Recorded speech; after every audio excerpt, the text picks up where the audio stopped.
आणि ज्येष्ठ पार्श्वगायिका आशा भोसले यांचं निधन झालेलं आहे आणि त्यानंतर आता त्यांचं पार्थिव हे अंत्यदर्शनासाठी ठेवण्यात आलेलं आहे। त्यांच्या राहत्या निवासस्थानी हे अंत्यदर्शनासाठी ठेवलं जाते। सकाळी 10:30 वाजल्यापासून साधारण दुपारी 2:30 वाजेपर्यंत सर्वसामान्य नागरिक तसंच त्यांचे चाहते आणि अनेक दिग्गज हे या ठिकाणी अंत्यदर्शनासाठी येतील आणि त्यानंतर दुपारी 4 वाजता शासकीय इतमामात दादरमधल्या स्मशानभूमीत त्यांच्यावरती अंत्यसंस्कार होतील। मुंबईतल्या ब्रिजकांडी रुग्णालयामध्ये त्यांच्यावर उपचार सुरू होते, मात्र मल्टिपल ऑर्गन फेल्युअर झाल्यामुळे त्यांची प्राणज्योत मालवली। कालच ही बातमी धडकली आणि अर्थातच अनेकांनी हळहळ व्यक्त केली। वयाच्या 92व्या वर्षी त्यांनी अखेरचा श्वास घेतला, मात्र अगदी शेवटपर्यंत त्या गात होत्या आणि अक्षरशः जणू माता सरस्वती त्यांच्या जिव्हेवरती विराजमान आहे अशा पद्धतीनं त्यांची वाणी ही अखंड अगदी शेवटपर्यंत तितकेच मधुर रसाळ आणि मखमली होती। आशा भोसले यांचं पार्थिव आता अंत्यदर्शनासाठी ठेवण्यात येत आहे, तेव्हाची ही दृश्य आपण बघतोय। त्यांचे सगळे नातेवाईक असतील किंवा जवळचे लोक असे सगळे इथे आहेत, उपस्थित आहेत। अंत्यदर्शनाची व्यवस्था इथे केली जाते। कालच पंतप्रधान तसंच गृहमंत्री अशा सगळ्यांनीच श्रद्धांजली अर्पण केलेली आहे। आशाताई भोसले यांची 100वी करावी अशी आमची अपेक्षा होती, कारण लता दीदींची आम्ही करू शकलो नाही अशी खंत देखील मुख्यमंत्र्यांनी यावेळी बोलून दाखवली होती। आशाताई यांचा आवाज हा खऱ्या अर्थानं चिरतरुण आणि प्रत्येक गीताला आणि प्रत्येक शब्दांना एक वेगळी धार देण्याची त्यांची जी हातोटी होती ती अर्थातच प्रचंड विरळी। आणि म्हणूनच आशा दीदी या कायमच त्यांच्या आवाजानं सगळ्यांना मंत्रमुग्ध करत होत्याच, पण त्याबरोबरीनं शब्दांवरती आणि शब्दफेकीवरती असणारी त्यांची जी पकड आहे ती प्रचंड मजबूत होती। इतकंच काय तर कुठलंही गीत गाण्यापूर्वी त्या गाण्याची पार्श्वभूमी नेमकी कोणती नायिका हे गीत गाताना आपण पडद्यावरती दाखवणार आहोत याची शहानिशा करून त्या नायिकेला साजेसा आवाज हा कसा देता येईल यासाठीचा त्यांचा जो प्रयत्न असायचा तो अतिशय वाखाणण्याजोगा आणि त्याचा अर्थातच मोठ्या पडद्यावरती इतका सुंदर परिणाम दिसत असे। आज खऱ्या अर्थानं या 2 अशा बहिणी की ज्यांच्या आवाजाची जादू ही केवळ हिंदी सिने सृष्टीवरच नाही तर संपूर्ण जगभरात आहे।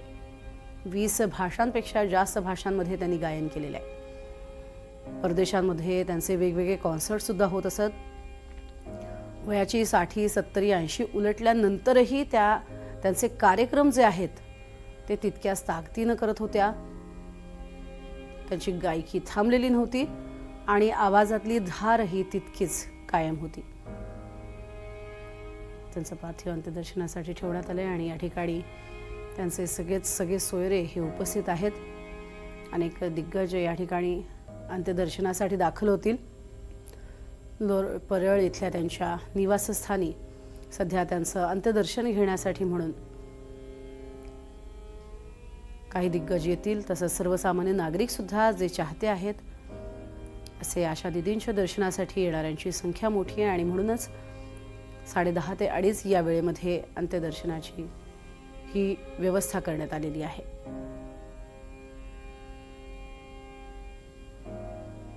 लता दीदींसारखा एक अक्षरशः लखलखता सूर्य समोर असताना त्याच्या समोर तितक्याच ताकदीनं गाणं आणि हिंदी सिनेसृष्टीवरती आपली स्वतःची एक वेगळी ओळख, वेगळी छाप सोडणं यामध्ये अर्थातच आशा भोसले या काकणभरही कमी ठरल्या नाहीत। आपल्या ताईच्याच पावलावर पाऊल ठेवत त्या पुढे जात राहिल्या आणि त्यांनी आपली सगळ्याच स्वरूपाच्या गाण्यातली एक हातोटी कायम ठेवली। भावगीतं असतील, भक्तिगीतं असतील, प्रेमगीतं असतील किंवा अगदी कॅबरे ज्या संगीताचा कधीही वापर भारतामध्ये झालेला नव्हता अशा संगीताचा सुद्धा त्यांनी अगदी लिलया वापर केला आणि आपली गायकी ही कशी वेगळी आहे हे दाखवून दिलं आणि त्यासाठीच त्यांनी अनेक इतर भाषांमधली गाणी ऐकली आणि त्या भाषांप्रमाणे आपला आवाज कसा मोल्ड करता येईल, त्या आवाजाला वेगळ्या पद्धतीनं कसं सादर करता येईल यासाठीचे त्यांनी प्रयत्न केले. किशोर कुमार ज्या पद्धतीनं आपल्या आवाजातली एक वैविध्यता ही जपत होते, दाखवत होते, तशाच स्वरूपामध्ये स्वतः आशाताईंनी सुद्धा आपल्या आवाजातलं वैविध्य हे कायमच जपलं आणि ते त्यांच्या गायकीमुळे अधोरेखित देखील झालं. ही थेट दृश्य आपण बघतोय. आता शासकीय मानवंदना दिली जाते. भारताचा ध्वज या ठिकाणी आणण्यात आलेला आहे, जो आता पार्थिवावरती परिधान केला जाईल. शोकाकुल असं संपूर्ण भोसले कुटुंबीय इथे आपल्याला पाहायला मिळतंय. तसंच त्यांचे अनेक चाहता वर्ग सुद्धा मोठा आहे. असे सर्वजण या ठिकाणी उपस्थित आहेत. अंत्यदर्शनासाठी लोक हळूहळू या ठिकाणी दाखल होत आहेत. आशाताईंचा सूर हा अर्थातच चंद्र, सूर्य, तारे असेपर्यंत कायम राहील. त्यांची गीतं अजरामर राहतील आणि त्यांचा आवाजही अजरामर राहील. त्या जरी आपल्यात नसल्या तरी त्यांच्या आवाजातून आणि त्यांचं एक दिलखुलास व्यक्तिमत्व, ज्या व्यक्तिमत्वामुळे अनेक जणांना त्यांनी आपलंसं केलं आणि अनेक अगदी आबालवृद्धांपासून सर्वच जण अशा सगळ्यांना आशाताई आपल्याशा वाटायच्या, कारण त्यांचं व्यक्तिमत्वच अलौकिक आणि वेगळं होतं.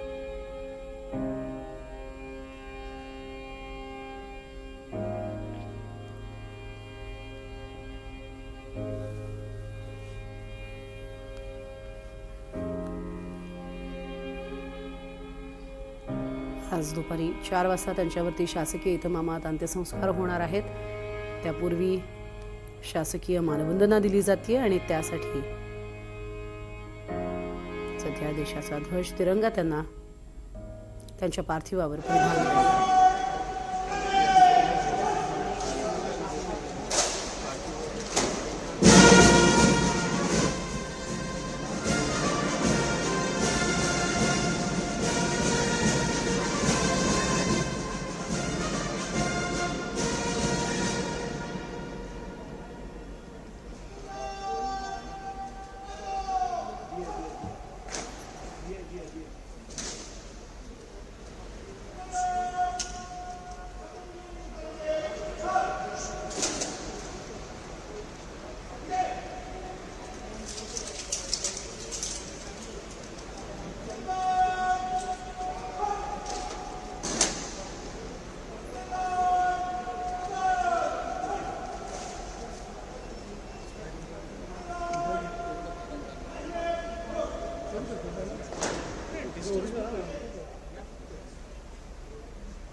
अधिक माहिती घेणार आहोत. विशाल पाटील आमचे प्रतिनिधी सध्या आपल्यासोबत आहेत.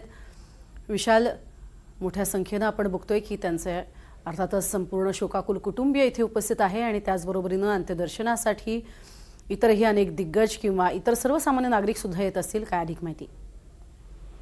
नक्कीच आशा भोसले यांच्या अनेक चाहते आहेत आणि ते प्रत्येक क्षेत्रात आहेत. राजकीय क्षेत्रात, सामाजिक क्षेत्रात मोठे चाहते आहेत आणि लाडक्या गायीचं शेवटचं अंतिम दर्शन मिळावं याच्यासाठी मोठ्या संख्येनं सर्वसामान्य नागरिक असतील, बॉलिवूड इंडस्ट्रीतले अनेक दिग्गज असतील, राजकीय क्षेत्रातील असतील, ते आता येऊन अंत्यदर्शन हे घेताना आपल्याला पाहायला मिळत आहेत. थोड्या वेळापूर्वीच त्यांना शासकीय मानवंदना जी आहे ही देण्यात आलेली आहे आणि एकंदरीतच जर पाहायला गेलं तर संपूर्ण शोकाकुल वातावरणात ही मानवंदना देण्यात आलेली आहे. साधारणतः 11 ते 3:30 वाजेपर्यंत त्यांच्या राहत्या निवासस्थानी त्यांचं अंत्यदर्शन जे आहे हे घेता येणार आहे. त्यानंतर 4 वाजता जी आहे ही अंतिम यात्रा शिवाजी पार्क स्मशानभूमीच्या दिशेनं निघेल आणि तत्पूर्वी अनेक दिग्गज मान्यवर हे या ठिकाणी अंतिम दर्शन घेण्यासाठी येताना आपल्याला पाहायला मिळत आहेत.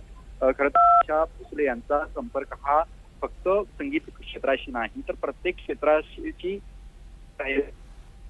सामाजिक क्षेत्र त्यांचं मोठं योगदान राहिलेलं आहे. त्यामुळे सामाजिक क्षेत्रातनं अनेक मंडळी जी आहेत ती ह्या ठिकाणी येऊ लागलेली आहेत. त्याचसोबत राजकीय क्षेत्रातील अनेक दिग्गज हे या ठिकाणी थोड्याच वेळात येतील. त्याचसोबत बॉलिवूड इंडस्ट्रीतील काही दिग्गज या ठिकाणी येतील. सकाळी जर आपण पाहायला गेलं तर AR रहमान हा सुद्धा अंतिम दर्शन जे आहे अशा त्यांचं घेऊन गेलेला आहे. त्याचसोबत जर आता आपण पाहायला गेलं तर त्यांच्या राहत्या निवासस्थानी आता सर्वसामान्य लोक सुद्धा येऊन हे अंतिम दर्शन घेताना आपल्याला पाहायला मिळत आहेत. शासकीय मानवंदना जी आहे ही थोड्या वेळापूर्वी त्यांना देण्यात आलेली आहे आणि कुठच्याही प्रकारे इथे मोठ्या प्रमाणात गर्दी होऊ नये याच्यासाठी मुंबई पोलिसांकडनं सुद्धा तशा पद्धतीनं तयारी जी आहे ही करण्यात आलेली आहे. साधारणतः 3:30 ते 4च्या दरम्यान भोसले यांची अंतिम यात्रा जी आहे ही सुरू होईल आणि शिवाजी पार्क स्मशानभूमी या ठिकाणी साधारणतः 4 ते 4:30च्या दरम्यान त्यांचं पार्थिव जे आहे त्या ठिकाणी पोहोचेल. त्यानंतर अंत्यसंस्कार जे आहेत हे केले जाणार आहेत. मात्र सद्यस्थितीला जर आपण प्रज्ञा पाहायला गेलो त्या संख्येनं प्रत्यक्ष येताना आपल्याला पाहायला मिळत.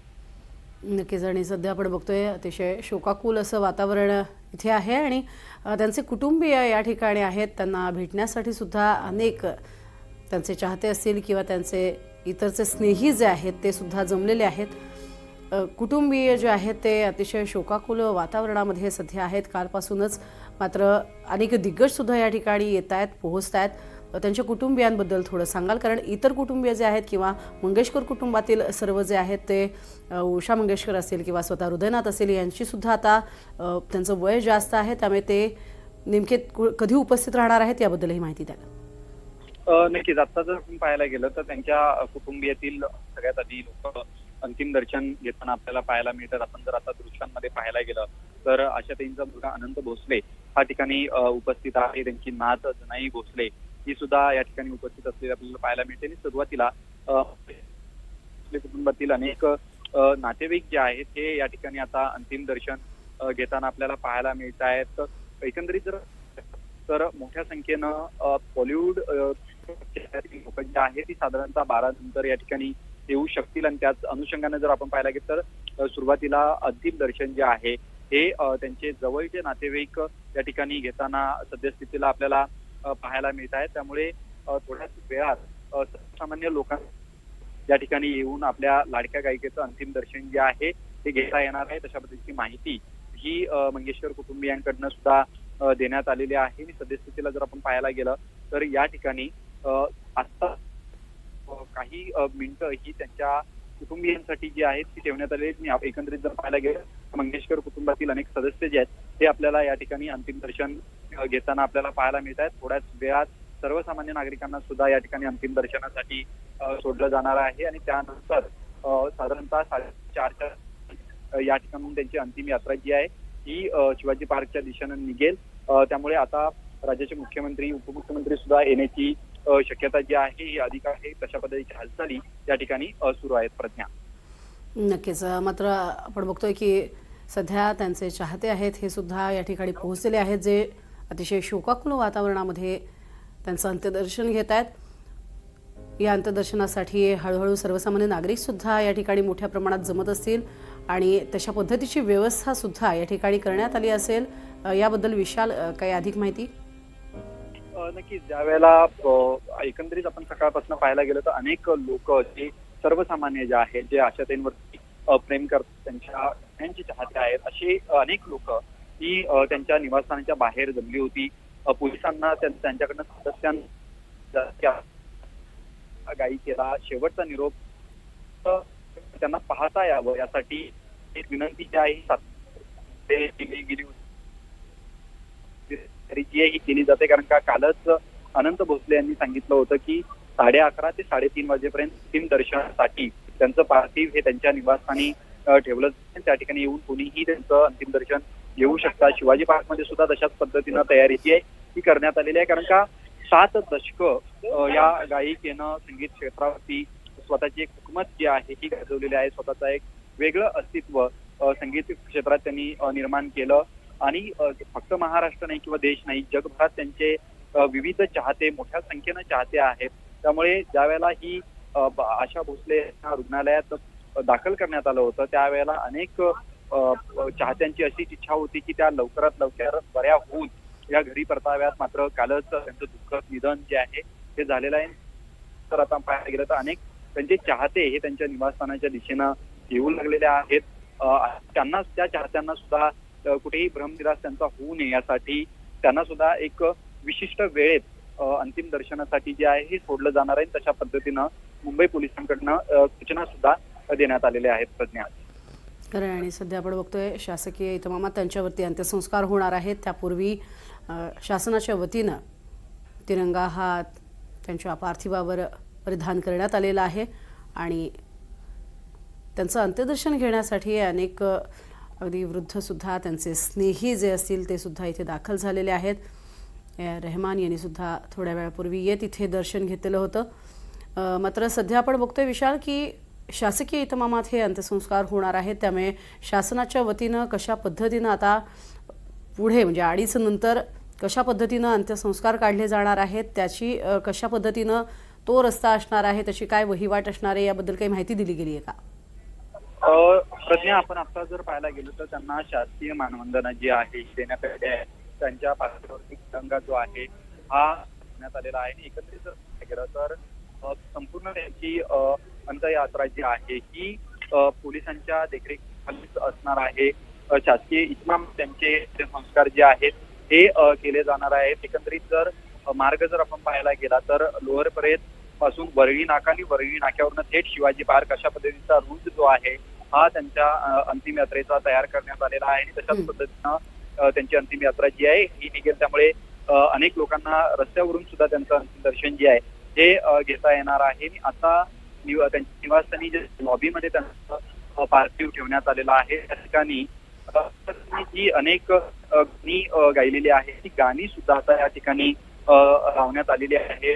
आणि एकंदरीत जर पाहायला गेलं तर या शोकाकुल वातावरणामध्ये आशाताईंनी गायलेले सूर हे अनेकांच्या कानावरती जे जे या ठिकाणी अंतिम दर्शनासाठी पडू लागलेले. त्यामुळे इतका मोठा वारसा ठरलाय असं आपण म्हणू शकतो. कारण का मंगेशकर कुटुंबामध्ये कलाकार मोठा संगीत आहेत आणि संगीत क्षेत्रामध्ये मंगेशकर कुटुंबीय आणि आशाताईंचं मोठ्या योगदान हे या देशाच्या संगीत क्षेत्रामध्ये आहे. आणि अशा पद्धतीनं आशा भोसलेंचं जाणं हे नक्कीच संगीत आणि आहे. आणि एकंदरीत जर पाहायला गेलं तर प्रत्येक क्षेत्रातील दिग्गजांकडून अशाच पद्धतीच्या भावना ज्या आहेत ह्या व्यक्त झालेल्या आपण पाहिलेल्या आहेत.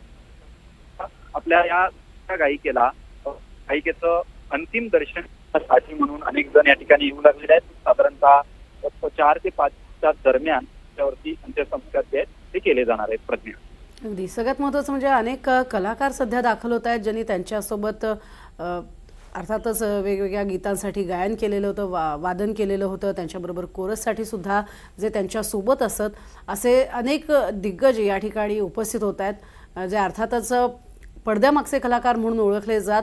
मात्र ते देखील अक्षरशः शोकाकुल झालेले आहेत. आणि आशाताईंच्या आठवणींनी अक्षरशः गहिवरून येताना आपण पाहतोय.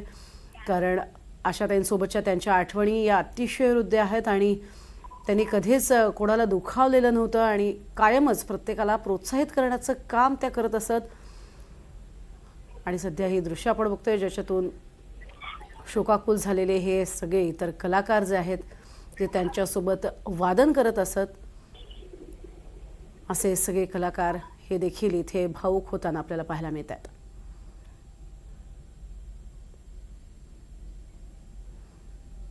त्यांचे पुत्र आनंद भोसले यांच्याकडे सांत्वनपर भेट घेण्यासाठी ते येत आहेत. मात्र आपल्या सगळ्या आठवणींचा बांध इथे मोकळा होतोय. अश्रूंना मोकळी वाट करून देत आहेत. कारण आशाताईंसोबत जगलेल्या त्यांच्या ज्या आठवणी आहेत त्या कायमच संस्मरणीय असणार आहेत. त्याच आठवणींना त्यांनी इथे उजाळा दिलाय आणि सांत्वन केलेलं आहे. आशाताईंच्या जाण्यानं ही अर्थातच कधीही न भरून निघणारी अशा स्वरूपाची पोकळी, कारण एकीकडे आशाताईंचा आवाज कुठल्याही गीतासाठी चपखल बसणारा असा आवाज, अशी त्याची ओळख. कारण एकही गाणं असं नाही जे त्या गाऊ शकणार नाहीत. अगदी विदेशी धाटणीची गाणी सुद्धा सहजी आणि लीलया गाता यावीत यासाठी त्यांनी स्वतः अथक मेहनत घेतली, परिश्रम केले आणि ते अगदी त्यांनी सहजी साध्यही केला. दीनानाथ मंगेशकर यांच्या कुटुंबामध्ये जन्माला आलेली ही 5 रत्न, ज्यापैकी हे दुसरं रत्न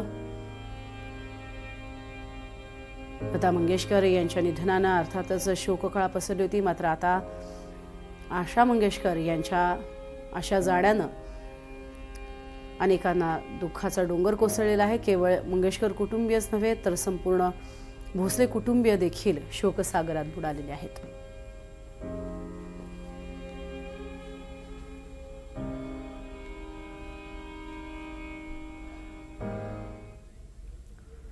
आणि तुर्तास बुलेटिनमध्ये एक छोटासा ब्रेक घेतोय. हे आहे NDTV आणि आपण पाहत आहात NDTV मराठी.